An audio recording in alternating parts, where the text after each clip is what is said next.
Now, the spate of crime caused by illegal mining activities in Johannesburg warrants an increase in policing. That's the recent concern from Gauteng Premier David Makhura.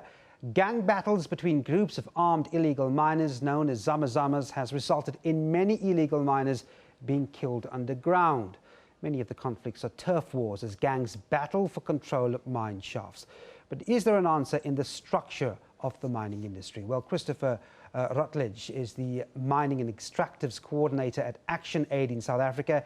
He joins us now. Christopher, thanks for coming in. Thank you, Devon, for having me. We have something like 6,000 abandoned mines in South Africa, and it does become apparent that sooner or later there are sites for criminals and certainly poor to extract money out of. I mean, this is inevitable, isn't it? Yes.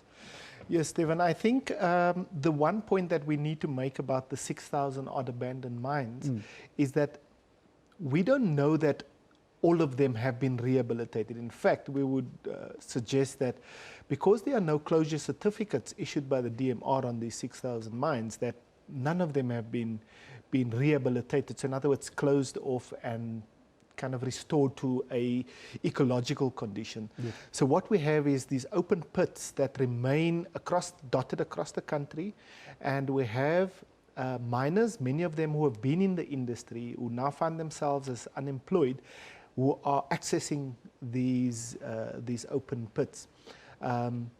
So that's the one part of it. There are other parts of it where there are above ground mining as well. We find that a lot of that happens in the Northern Cape, mining for diamonds and so forth. We also find that there is a range of different activities that happen around these mines. So this is I think one of the areas where there is a problem, which is the mines that have been abandoned who are not closed off. Yeah. And I think the important thing is here that most of these mines are situated around communities who are living in poverty, where unemployment rates are between 60 and 70%. So it's a difficult question to ask communities to ignore these. Besides the safety and health hazards that it presents to the community, yes. It's an access to a livelihood, which seems to be a very difficult ask, to ask people not to try and put food on the table when you have these facilities on your doorstep. I want to talk about something that you've been writing about and working on for some time now. The whole idea of providing support to artisanal mining and small-scale mining. Why aren't we gaining traction on formalizing this?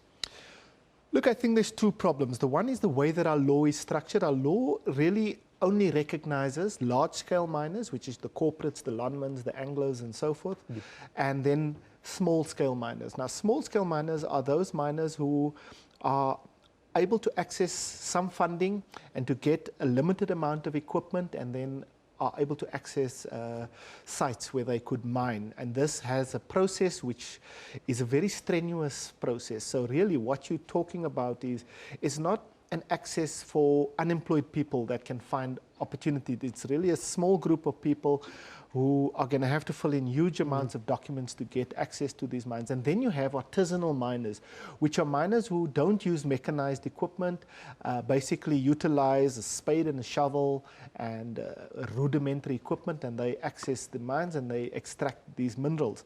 So there is a difference in how our law treats all of these different actors in the sector.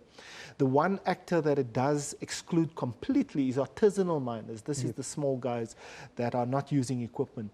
And so I think this lends itself to a lawless situation. I think that what you can use as an analogy is the taxi industry that emerged in the late 1980s, 1990s. And there we saw that because there was an economic opportunity, we had an influx of people into the sector. Government at that stage didn't want to recognize the sector, and it became a lawless industry, and we had really intense battles between different associations and so forth. And it's only now that government has taken that situation in hand and said, hold on, this is a reality in South Africa. In fact, we have millions of people who use it. Let's regulate it. Let's bring it into the mainstream of the economy. They've done that to to some success. There's been a lot of success. So what we're really asking is, why is it that we're ignoring this problem that sits on our doorstep? Instead of seeing this as an opportunity where people can get dignity through work, we are criminalizing people, and we are kind of excluding them from what our country can potentially deliver. I've got a few seconds left. I mean, when you go to the road regulation, you need some sort of quantifiable measures, something that speaks about what the numbers are there. Have we got a grip on what we potentially can gain in terms of numbers and what we are losing, just very briefly? No, we don't have any idea. We know that globally this is a real problem. We know that there are certain countries like Uganda, Sierra Leone, Mongolia who have formalized this type of industry and brought that revenue into the system. But in South Africa, it's an unknown quantity. So what we're working towards is to do a little bit more research into that and to bring that discussion into the mainstream of the economic discussion. Excellent. We'll have to leave it there. Christopher Rutledge, the Mining and Extractives Coordinator at Action Aid in South Africa. Thanks very much indeed for coming in. Thank you, Devin. Appreciate it.